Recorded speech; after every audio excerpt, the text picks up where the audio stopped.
Hello, I'm Paul Santer from CECA Southwest. CECA is the Civil Engineering Contractors Association. It's been a challenging year for the whole country, and that equates to our industry too, the construction industry, and there have been some sectors in our industry that haven't been able to perform as well as they'd hoped. Sectors like highways, water, rail, but that's only really part of the picture. There are huge opportunities in other sectors in our industry, and I'm thinking in particular of energy. Companies like National Grid, those operating in the nuclear and sustainable energy fields are providing great opportunities for civil engineering contractors. We have the Celtic Array offshore wind farm coming up off the North Devon coast very, very soon, and that's going to have a huge impact on all the ports around our coastline in the southwest. Then there's our aviation sector and our defence sector as well. There, the government has committed huge sums of money to ensure our national security, and that means huge amounts of spend in Devonport Dockyard and at other military establishments around the region. That means opportunities for everyone, and that includes you. We need more resources and skills in our industry. How do you feel about a fulfilling career that's really well paid and leaves a lasting legacy for millions of people? That's what our young achievers down here in Torquay today, who are receiving their awards, that's what they decided a few years ago, and now their careers have really taken off. Let's listen to their stories and find out more.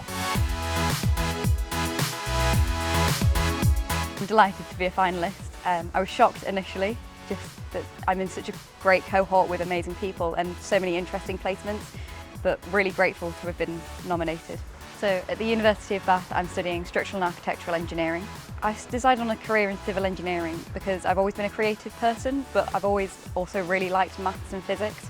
I contemplated architecture for quite a while and then saw the course at Bath and really thought that that felt right for me. With Kier for the year, I've been focusing on design management, but I've really had the opportunity to go into quite a few different roles. So I've had a look at site management as well, and also had a look at engineering practices with KPS, our temporary works designers.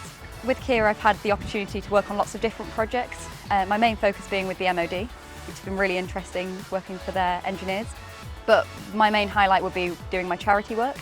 So I've had the opportunity to work with 1625 Independent People, which is a homeless charity in Bristol supporting young people, and that was just a really nice project to see the impact that we as contractors and civil engineers can really make.